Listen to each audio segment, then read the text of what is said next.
Okay, Assalamualaikum warahmatullahi wabarakatuh. So ini adalah video untuk slide TC 2.2.3. Okay. So dalam video ni kita akan tengok berkenaan dengan setting up a sustainable energy management system. Okay, macam mana kita nak set up sustainable energy management system. Okay, kita ada sebut sistem kat sini. Okay, yang pertama sekali, seperti yang saya terangkan dalam previous video, kita perlu menentukan kita punya energy accounting center. Okay, dekat mana kita nak pilih, bangunan mana kita nak pilih as a energy accounting center. Okay, so energy accounting center ni dia ada beberapa option untuk kita tentukan. Okay, sama ada kita nak pilih keseluruhan kita punya kawasan ataupun kita just pick certain block, certain bangunan saja as a energy accounting center. Okay, why EACs? Kenapa energy accounting center? Energy has been consumed in all part of the organisation. Maknanya tak kira dia bangunan apa pun, mesti bangunan tu ada gunakan elektrik. Paling kurang pasang lampu. Okay, so it is difficult to manage and control energy consumption only on the macro level, especially for the large organisation. Okay, contoh dia UiTM campus Dungun lah. Okay, yang mana dalam kawasan kampus kita ni kita ada bangunan library, bangunan blok-blok kuliah, blok office pensyarah, asrama pelajar dan sebagainya. Okay, so kalau kata kita cuma pilih, okay, kita nak buat penyematan, kita nak tengok the whole bill, but kita cuma fokus dekat let's say library. Okay, kita fokus library, lepas tu kita tengok total bill. So memang kita takkan nampak dia punya significant kat situ. Okay, melainkan kalau kita tengok library dan kita cuma measure dekat library, itu boleh. Okay, so that's why kita kena tentukan energy accounting center dan juga tempat kita nak measure keberkesanan tu tadi. Okay, so kalau kata kita pilih library as kita punya energy accounting center, jadi untuk measure berkesan ke tak berkesan, kita kena measure energy dekat library tu juga. Okay, jangan awak buat energy management dekat library, tapi bill awak tengok total bill. Okay, yang mana total bill tu dah termasuk dengan blok kuliah, office pensyarah, asrama dan sebagainya. So dia takkan ada signifikan kat situ. Okay, to effectively control energy consumption in the organisation, we should divide an organisation into small part called energy accounting center. Okay, so bermakna saya bagi contoh UiTM campus Dungun. Okay, jadi energy accounting center ni kita boleh pilih per bangunan, maknanya setiap bangunan akan jadi energy accounting center ataupun secara regional. Okay, mengikut kawasan. Okay, jadi contohlah library dan juga pejabat rektor masuk dalam satu kawasan, kita panggil energy accounting center. Okay, blok pensyarah sarjana dan juga intelek akan jadi satu energy accounting center. Okay, blok 13 dan 14 akan jadi satu energy accounting center. Itu contoh. Okay, sebab kita boleh decide sendiri yang mana yang kita nak jadikan energy accounting center. Tapi kebiasaannya, untuk mudahkan kita nak measure energy tadi, okay, it is better untuk kita refer kepada single line diagram. Okay, so mungkin awak sebab awak background business, mungkin single line diagram tu adalah term yang baru awak dengar. Okay, single line diagram ni adalah electrical drawing yang menunjukkan pengaliran elektrik daripada TMB masuk ke kita punya campus, lepas tu dia pecah pergi ke mana. Okay, dia tunjuk wiring punya plan. So wiring tu dia tunjuk daripada kita ambil dari TMB, lepas tu masuk dalam campus. Okay, dia punya wiring tu dia pecah pergi mana lagi. Okay, laluan arus elektrik tadi. Okay, So bila kita tahu laluan tu, senang untuk kita tahu location kita nak pasang meter. Okay, sama ada kita nak pasang meter dekat setiap bangunan ataupun kita buat region based on that drawing. Okay, itu kebiasaannya lah. Okay, number of energy accounting center will depend on the size and condition of each organisation. So kalau contoh macam UiTM campus Dungun, dia kawasan yang besar dan dia banyak bangunan. So of course dia punya number of energy accounting center tu akan banyak. Okay, contohnya kalau ada juga kawasan yang besar tapi bangunan dia tak banyak. Okay, contoh so kalau contoh kawasan dia besar, bangunan dia tak banyak, mungkin number of accounting center dia tidaklah sebanyak macam kampus Dungun. Okay, so each EAC should be provided with adequate metering equipment. Okay, this is the most important part. Okay, adequate metering equipment. Okay, ini adalah yang paling penting sekali sebab inilah satu-satunya alat yang kita guna untuk tengok penggunaan tenaga. Okay, dan alat ni perlu dipasang sebab kita boleh akses sendiri. Maknanya kita punya pekerja ataupun staff boleh akses sendiri. Okay, berbanding dengan keadaan sekarang untuk kampus UiTM Dungun, okay, meter yang ada hanyalah meter daripada TNB yang digunakan untuk rekod dia punya bacaan supaya dia tahu dia nak kenakan kita berapa ratus ribu sebulan. Okay, but that meter cannot be monitor by kita punya staff lah. Okay, sebab dia duduk dalam substation TNB ataupun orang biasa panggil penjawat TNB kan. Okay, maknanya meter tu bukan kita punya, it is not the UiTM punya. Okay, so in order for us to have full authority on electrical meter, kita kena pasang sendiri. Okay, but secara efisiennya kalau kita dapat pasangkan meter tu dekat setiap EAC, okay, lagi mudah untuk kita monitor. Okay, so each EAC should prepare energy efficiency index, target and plan, budget and monitoring process. Okay, setiap EAC ni. Okay, dan tak semestinya setiap EAC ni EEI dia sama unit. Okay, saya bagi contoh dekat Plan Petronas. Okay, so dekat Plan Petronas dia mesti akan ada satu, let's say, head office.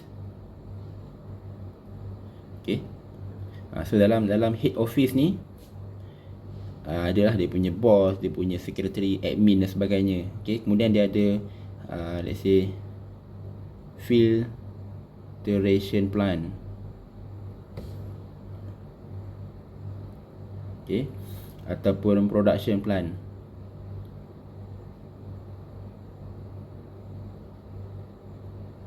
Okay, so energy efficiency index bagi bangunan yang layout dia macam office dan juga bangunan yang layout dia adalah untuk commercial ataupun industrial, mungkin dia akan gunakan energy efficiency index yang berbeza. Okay, jadi contohnya untuk office, mungkin dia akan gunakan kilowatt hour per meter square per year. Okay, katakanlah.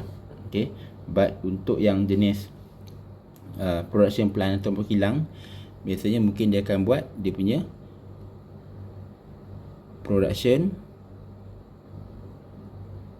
per kilowatt hour ataupun per megawatt hour.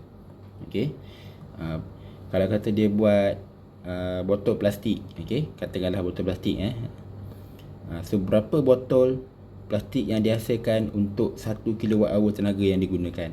Okay, that is energy efficiency index. Okay, so katakanlah asalnya dia dapat hasilkan 10 botol bila dia guna 1 kilowatt hour.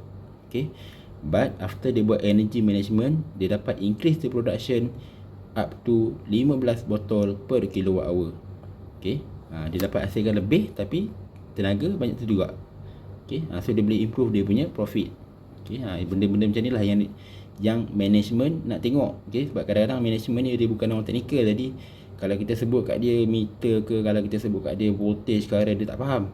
Okay, jadi yang dia nak tahu in term of production berapa, jimat berapa, okay, ataupun kena spend berapa. Itu je yang dia nak tahu.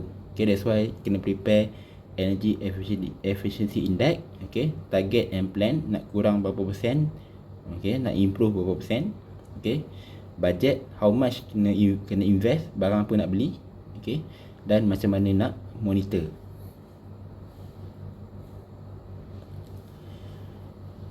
Okay, how to define EAC? Macam mana kita nak define EAC? Okay, so we need to study existing data or information regarding energy consumption for each area. Okay, untuk setiap kawasan, equipment and or system. Okay, so monthly energy consumption for each area, equipment or system. Okay, cuma kalau kita nak buat untuk UiTM campus Lengur ni, masalah dia ni lah. Okay, monthly energy consumption for each area, sebab area mana pun kita tak ada meter. Okay, so if we have the meter, then this can be achieved lah. Okay, so amount of production for each area or process, ini mungkin merujuk pada kilang. Okay, macam saya kata tadi lah, standard dia mungkin boleh hasilkan 10 botol per kilowatt hour. Okay, itu dalam keadaan standard sebelum dia buat energy management. Okay, and the next is output generate from each equipment such as ton of cooling. Okay, generate by chiller. Okay, ini contoh energy efficiency index lah. Okay, ton of cooling generate by chiller. Okay, ton of cooling ni adalah dia punya unit dia.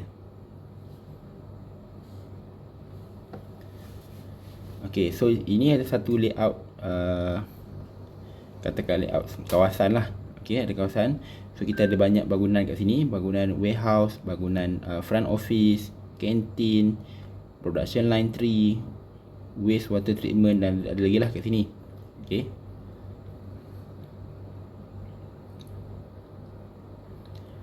okay, so ini adalah contoh cara dia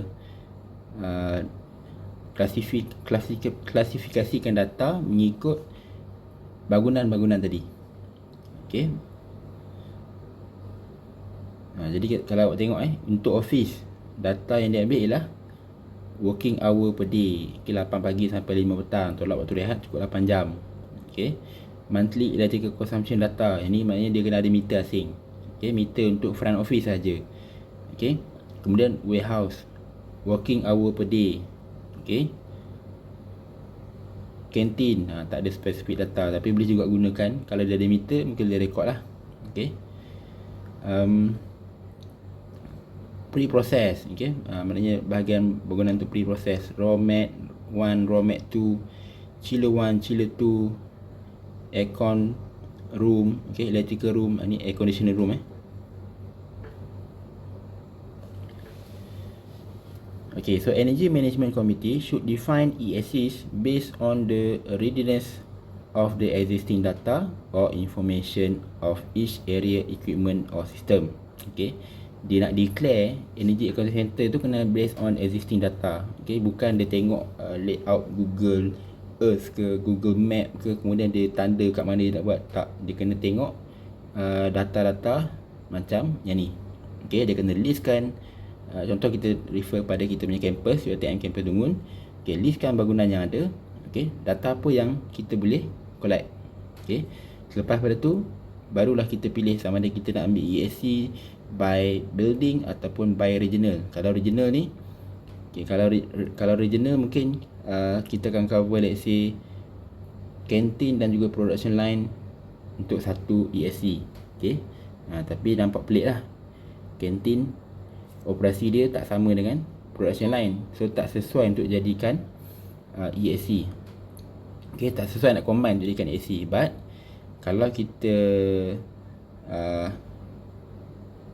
ambil production line 3 and production line 2 sebagai satu region, then boleh, sebab dia punya operasi dia adalah operasi yang sama.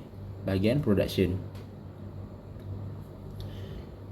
Okay, so EAC can be defined based on functional areas or equipment or system or combination. Macam saya kata tadi lah, tak semestinya satu bangunan satu.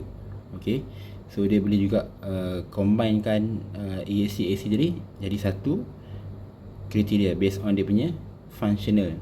Okay, kalau production B1 dengan production B2 dia buat benda yang sama, so kita boleh combine dia as a one EAC.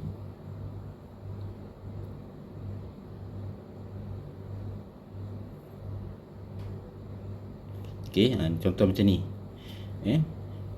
Production line 1 and production line 2 kita boleh combine kan.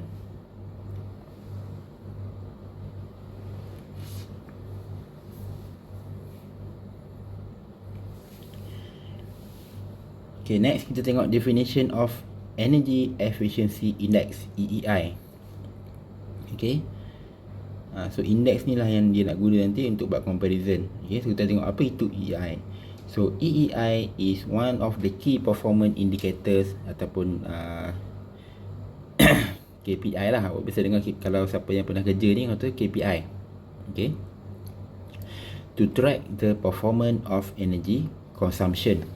Okay, daripada EEI ni tadi kita nak tahu performance of energy consumption. Contoh yang saya bagi tadi, kalau dia production di kilang buat botol katakan, so katakan dia hasilkan 10 botol per kilowatt hour. Okay, ini contoh EEI. Okay, sebab so EEI ni dia kena ada term dalam EEI ni kena ada term energy kat dalam dia. Okay, kena ada term yang related dengan energy.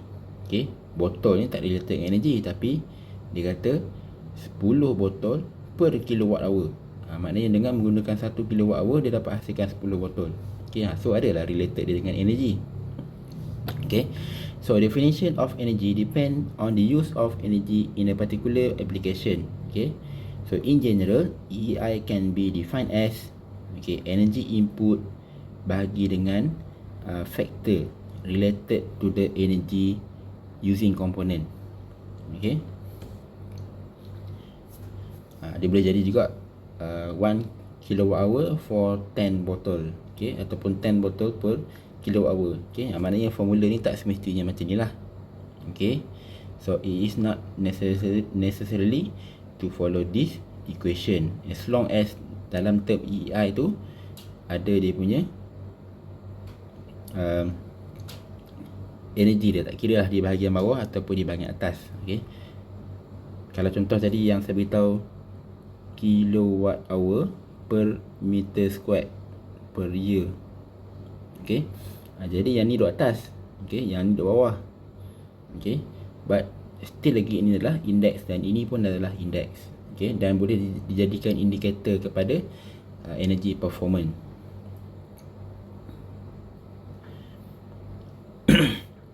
Okay, contoh-contoh ataupun contoh parameter yang boleh digunakan di dalam EEI. Okay, weight of product produced. Okay, produk. Okay, number of item produced. Okay, ini contoh macam seperti botol tadi, ataupun number of kereta yang dihasilkan dengan menggunakan 1 megawatt katakan. Okay, weight of raw material, period of production. Okay, ini maknanya laju ke cepat lah. Okay, period of plant usage, floor area of the building. Ini boleh guna untuk office. Okay, number of inpatient bed per night, number of occupied room per night. Okay, ini boleh bagi contoh untuk hospital dan juga hotel.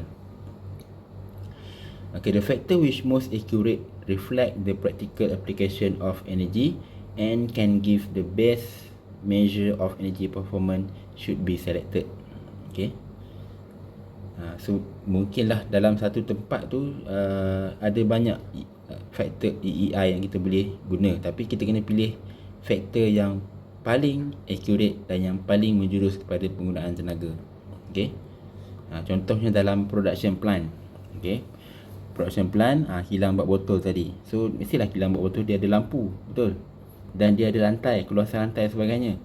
So kalau kita nak kira dia kilowatt hour per meter square, okay, dia agak tak relevan sebab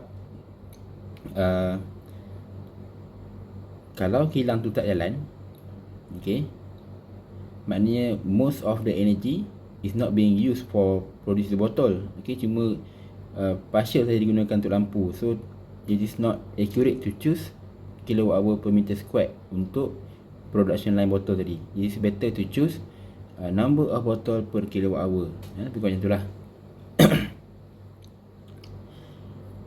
Okay, so once the unit of EEI has been selected, the organization has to set up the baseline for selected EEI, which will be the base energy efficiency of the organization. So dia kena rekod dia punya EEI tu.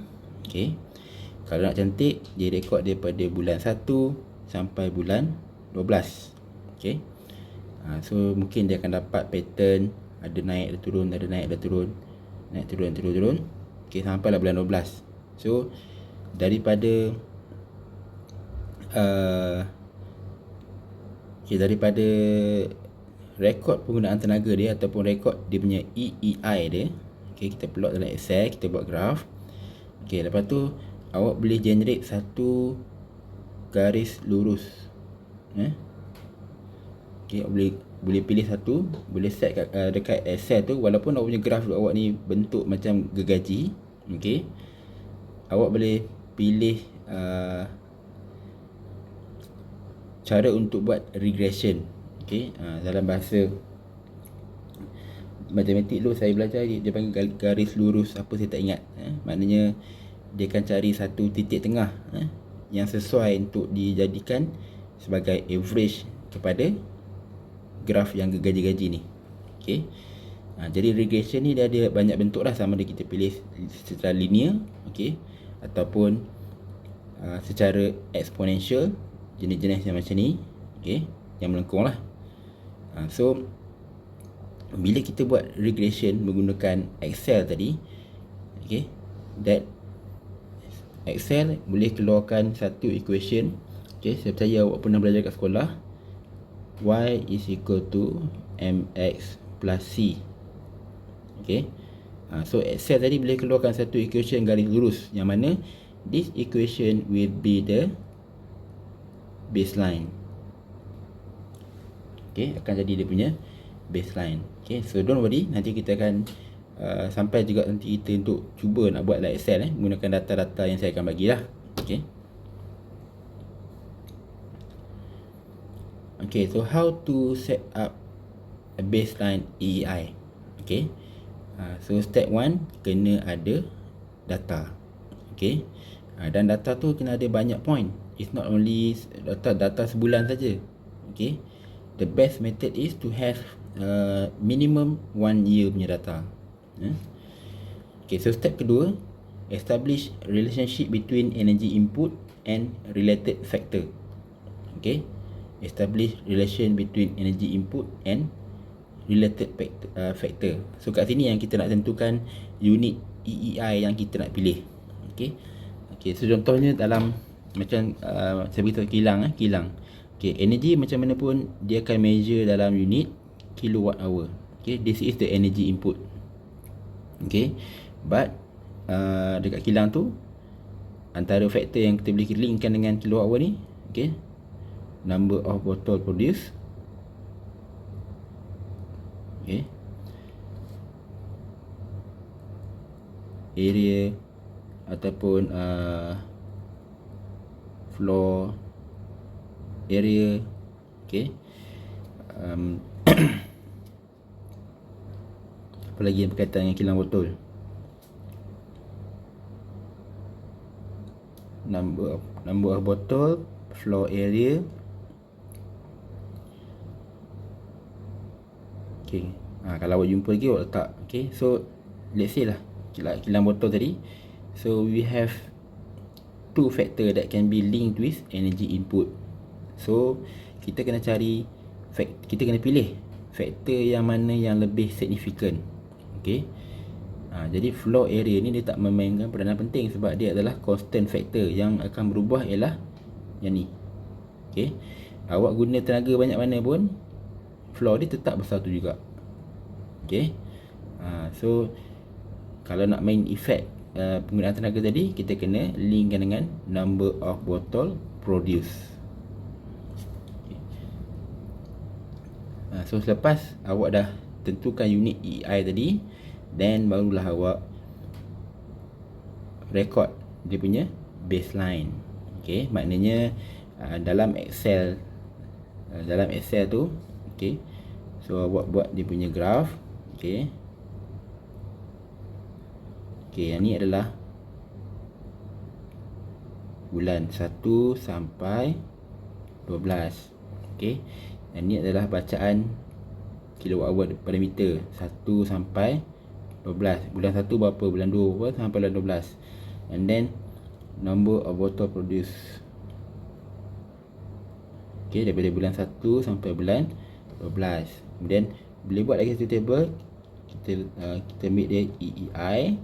So kat kolom ni awak buat equation dalam Excel, sama ada awak nak ambil number of bottle bagi kilowatt hour ataupun kilowatt hour bagi number of bottle terpulang. Okay, sebagai dia punya EEI. So bila dah dapat value yang penuh daripada bulan 1 sampai bulan 12, awak ambil the whole value ni dan rekodkan dalam bentuk graph, iaitu EEI versus bulan.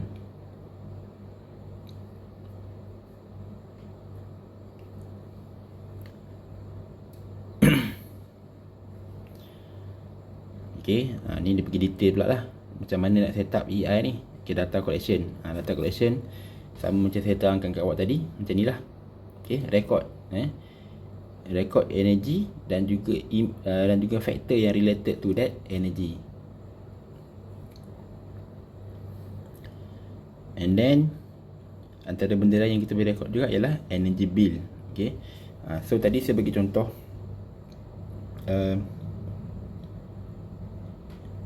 kita buat table macam ni untuk setiap EAC.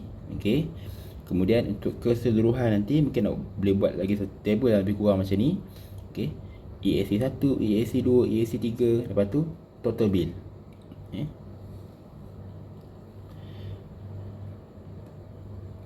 Okay, ni contoh macam saya beritahu tadi kak, production record, berapa botol sebulan, hari per hari, okay, per jam. Okay, and then operating record. Operating record ni maksudnya okay, let's say dalam bulan tu ada satu hari di mana plant tu terpaksa ditutup untuk dibuat maintenance. Jadi kena masukkan benda tu sebagai record. Okay, supaya kita tahu kalau data tu tak ada pada hari tu, sebab apa? Sebab ada maintenance. Okay, and then ini yang paling penting lah, existing meter ataupun sub meter. Okay, existing meter dekat UiTM sekarang ni adalah 1 meter saja yang digunakan untuk baca bil elektrik. Okay, dan kita tiada sub meter. Sub meter tu lah meter yang asing lah. Okay, dia sub meter lain. So kita tak ada sub meter. Kalau ada sub meter, senang untuk kita buat measurement. Okay, kita tengok energy consumption data. Okay, two type of energy data. Okay, maximum demand of each period. Okay, yang ni mungkin agak teknikal lah untuk awak yang dalam bidang business admin. Okay, so maximum demand ni adalah satu parameter yang ada di dalam tarif elektrik. Okay, maximum demand ni adalah satu parameter yang ada di dalam tarif ataupun yang ada di dalam bil elektrik. Okay, tapi bil elektrik untuk komersial dan juga industrial saja. Dekat rumah punya bil tak ada term maximum demand. Jadi jangan awak pergi cari pula dekat bil elektrik rumah. Okay, kalau bil kilang ada. Okay, bil kilang, bil rumah kedai pun tak ada biasanya. Okay, tapi kalau contoh awak boleh buka laman web TNB untuk tengok tarif apa yang ada. So dia ada banyak tarif. Okay, jadi untuk UiTM Terengganu kita gunakan tarif C1. Okay, boleh pilih sesuka hati ke tarif?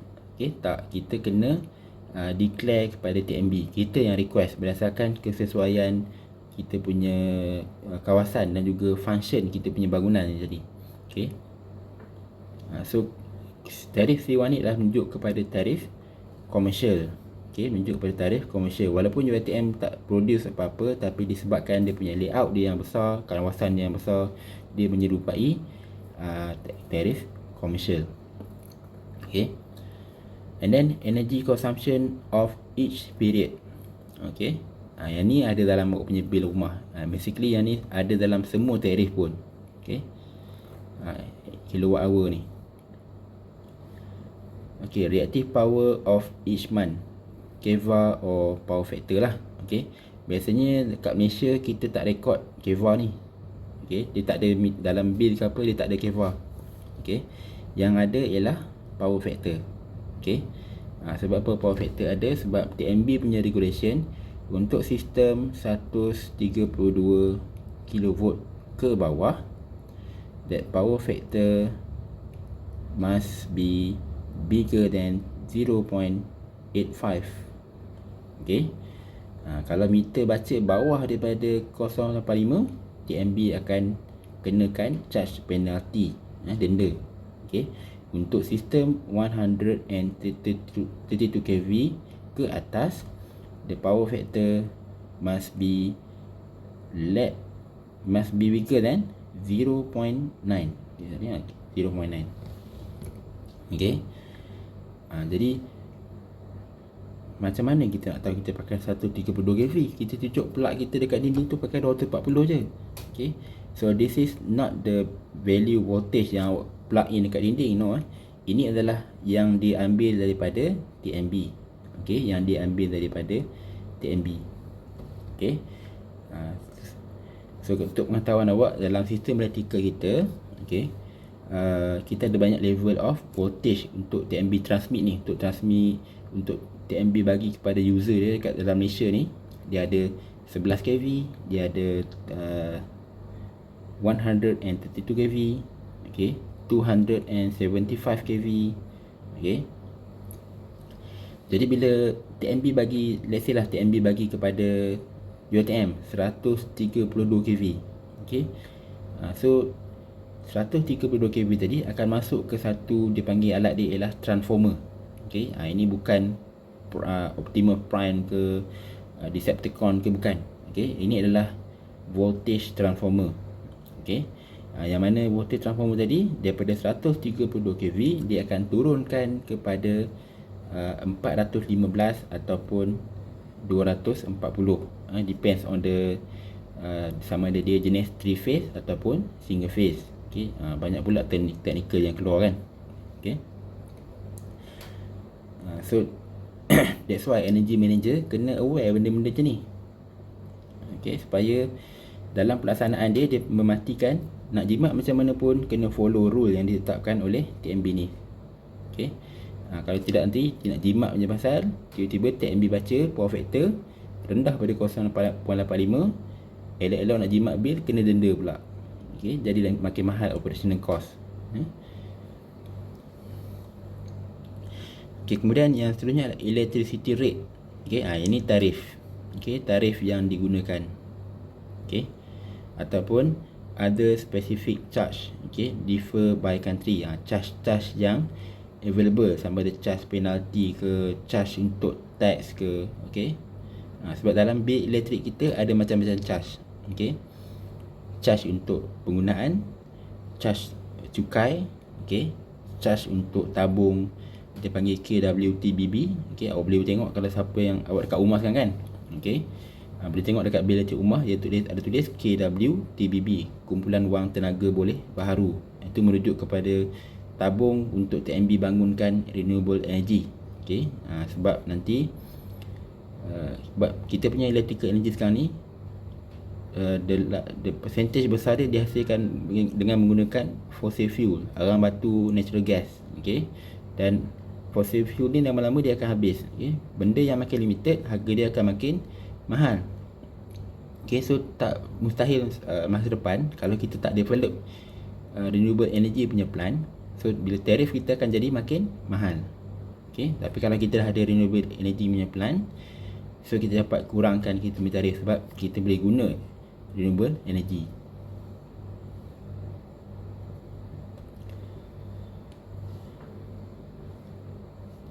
Okay, so kita boleh tengok energy consumption data. Okay, dia ada dua jenis of energy data.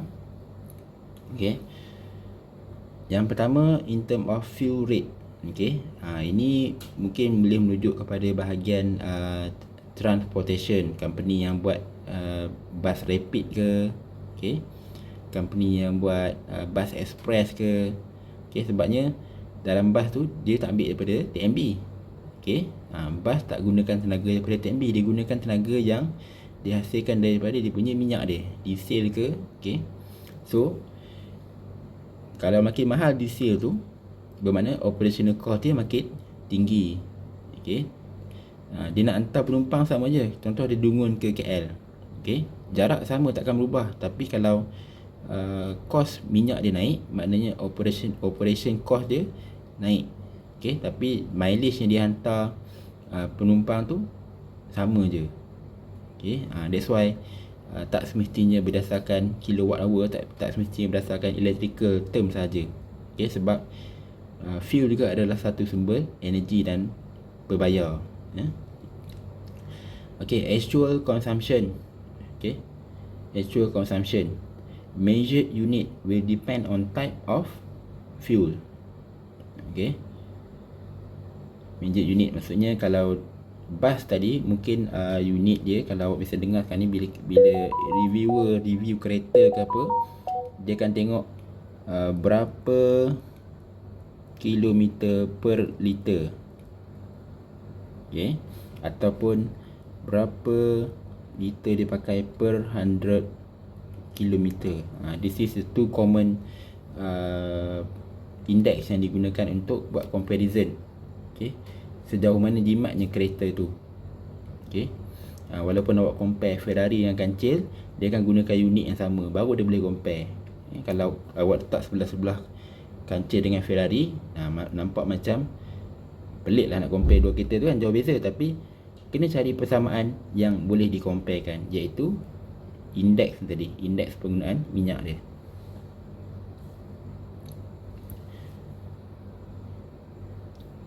So ini contoh lah, contoh-contoh jenis minyak yang digunakan.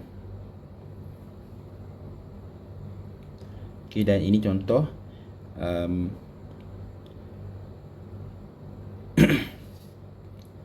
antara unit yang digunakan dengan sumber tenaga. Okay, kalau natural gas, okay, kita ada LPG gas ni.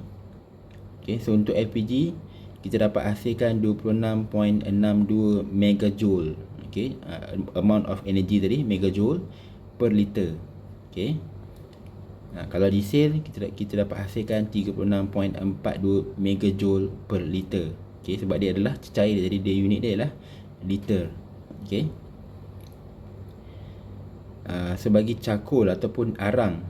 Okay, so arang ni dia bukan dalam bentuk cecair, dan biasanya kita measure dalam bentuk berat. Okay, weight. So tenaga yang dihasilkan ialah 28.88 megajoule per kilogram. Okay, this is the example on the energy efficiency index regarding the source of energy. Okay, factor related to energy use component. Collect the factor that has been selected for calculation EI. Okay, and then they must be relevant to collect of energy consumption data. Okay, maknanya indeks yang faktor yang pilih untuk jadikan EI tadi mestilah relevant. Okay, step 2, establish relationship between energy input and related factor. Okay, ini macam saja, awak nak pilih floor area ke, awak nak pilih number of botol produce per kilowatt hour. Okay,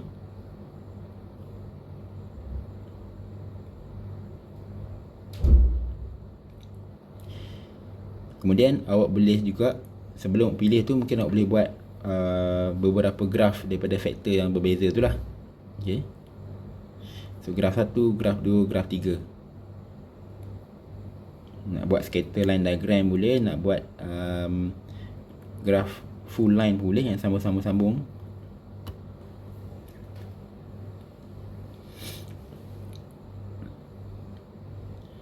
Okay, ini contoh Energy Efficiency Index variation versus time. Okay, kita ada daripada bulan 1 sampai bulan 12. So the record ni kilowatt hour per tak nampak kat sini. Okay, kilowatt hour per something lah. Okay, so ni dia punya record dia untuk 12 bulan. Okay, so kalau kita tengok sini, dia cuma ada data 1 tahun saja. Okay, so kalau data 1 tahun, kita tak boleh nak buat kesimpulan lagi sebenarnya untuk kita punya sistem. Okay, kalau kita dapat data at least 2 tahun ataupun 3 tahun, kita plot on the same axis. Jadi satu bulan ni akan ada 3 warna graf. So daripada graf tu kita boleh tengok dia punya pattern. Okay, seperti contoh kita punya kampus UiTM Terengganu kan, kampus Dungun. So bila ada student, jadi penggunaan elektrik tu tinggi sikit. Lepas tu cuti semester, tak ada orang kolej dalam kolej apa semua, mak tak pakai, dia orang kuliah tak pakai, dia turun sikit. Lepas tu masuk balik semester kedua katakan, jadi kolej penuh balik, dia naik balik penggunaan ni. Okay, so that is the pattern.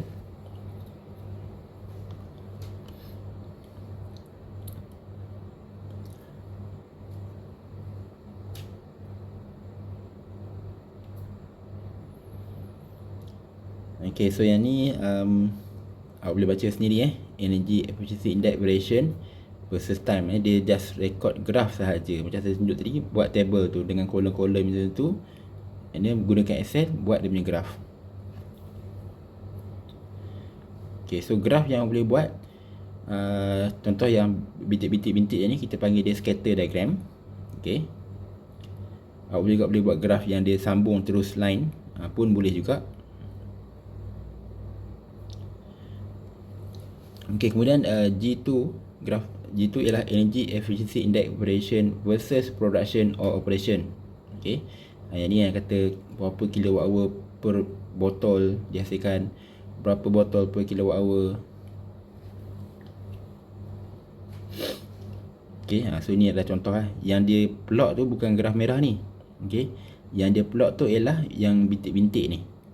Okay, ini yang dia plot daripada data yang dia dapat. Okay, graf merah ni ialah dia buat regression. Okay, jadi awak jangan salah faham lah. Okay, graf merah ni ialah dipanggil regression. Jadi yang ini digunakan untuk keluarkan dia punya baseline. Okay, kenapa pentingnya ada baseline ni? Okay, so kita tengok unit paksi Y dia, Y is equal to mx plus c. Okay, tiba-tiba nak jawab matematik sebelum ni. Okay, so Y ni menunjuk pada dia punya energy consumption. Okay, dan yang bawah ni ialah production. So dengan menggunakan equation yang dapat dikeluarkan daripada proses regression tadi, awak boleh estimate. Okay, awak nak tahu berapa banyak tenaga awak pakai kalau awak producekan sekian ni. Okay, then that's why kita kena ada baseline ni, sebab awak boleh gunakan sebagai planning. Okay, untuk hasilkan 50,000 punya production, so berapa kita punya energy consumption. Okay, masukkan 50,000 dekat X ni. Okay, M ni lah keturunan. Okay, dapatkan keturunan. So masukkan kat sini 50k. Okay, campur pintasan C. Katakan kat sini berapa, 8,200. Okay, 8.2k. Then awak akan dapat berapa nilai energy consumption. Okay, so that's why kita perlunya ada baseline tadi untuk kita buat estimation.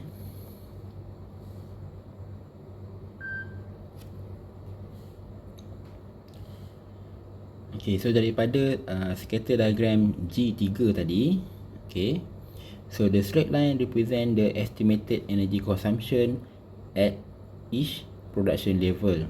Okay, so bila dikeluarkan equation Y is equal to mx plus c, dia dapat estimate lah. Okay, macam saya kata tadi, dekat pasir X tu dia punya production. So kalau dia nak produce 50,000 punya production, dia boleh estimate energy yang dia akan guna. Okay, so bila dia boleh estimate energy yang dia akan guna, dia gunakan that amount of energy tadi, dia kira berapa bil yang dia kena bayar.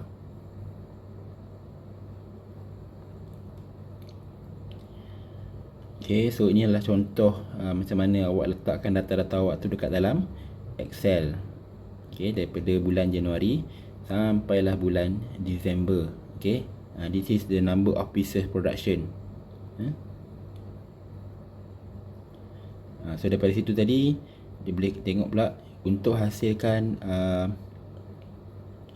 101,000 pieces. Okay, dia gunakan tenaga sebanyak 1098.68 megawatt hour.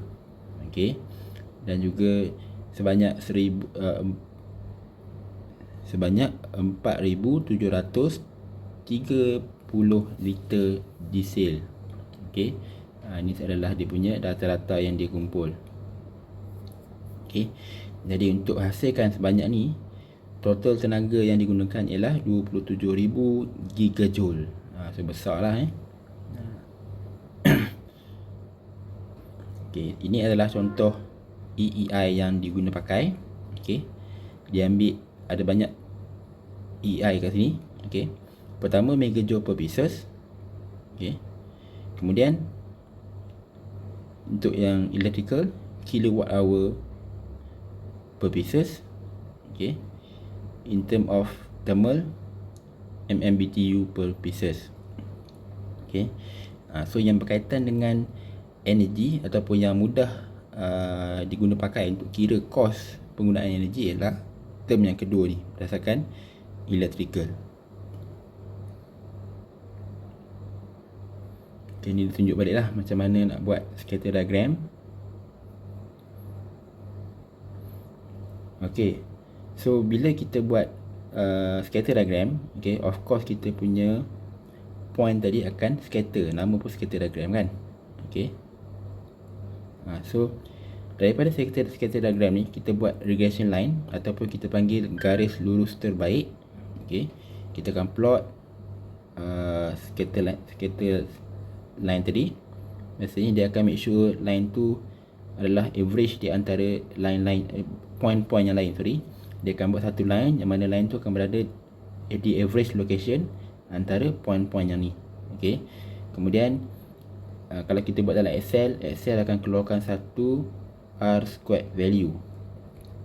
Okay, dia akan keluarkan satu R squared value, yang mana R squared value ni menunjukkan kualiti scatter diagram tadi.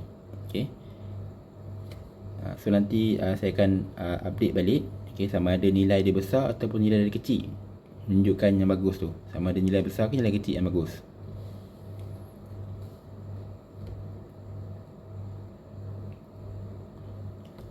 Okay, so macam mana kita nak set up baseline. Kita dah plot the scatter tadi, scatter point Okay, so daripada scatter point tadi, pertama sekali kita find out lowest and average energy consumption rate ataupun best energy efficiency. Okay, kemudian kita set up baseline EEI. Okay, so kita tengok kat sini, there is no fixed rule in setting the baseline energy efficiency index. Normally, most organizations will set average as a baseline and set lowest as the saving target. Okay, sebab apa? Sebab bila dia plot scatter diagram, okay, dia akan ambil lowest ni jadi dia punya saving target. Sebab apa? Sebab dia pernah capai.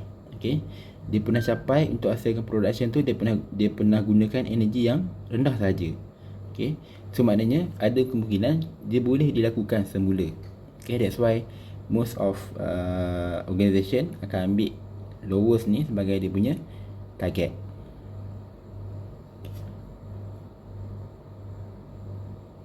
Okay, so the video for this section, okay, saya akan sambung kemudian. Okay, so thank you very much.